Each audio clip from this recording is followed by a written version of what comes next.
Одрони, свлечишта и изливања на реки, поплавени земјоделски површини. Дождот направи проблеми во делови од државата, во околината на Штип, Охрид, Струга, Ресен, а во Битолскиот се санираат штети. Но според најавите таму се можни нови проблеми. Дождот ги зголеми водостоите на реките во Кочани. Од општината тврда дека екипи со механизација работат на канализирање на коритата. Во Штип граѓаните сведочат за проблемите со кои се соочиле нивните соседи, а нечистените корита ги посочија како главен виновник за настанатите поплави.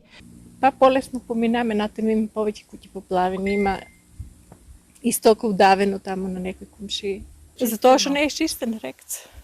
Од УХМР пак соопштија дека најголема опасност од излевање и заезерување има во југозападните и западните делови на земјата. Зголемување на водостоите има во југозападниот дел на земјава на реката Косалска, Сатеска, Ресанска, но и на останатите помали реки во регионот, каде се можни излевања и појава на заезерување на водата. Можни се и локални излевања на реките и во Пелагониската котлина и во делови на Битолско-Прилепскиот регион.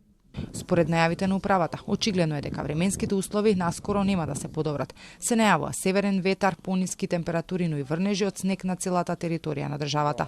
Сите патни правци засега се проводни, пишува во известувањето на страницата на Македонија пат, но од предпријатието предупредуваат дека на одредени места можна е појава на одрони.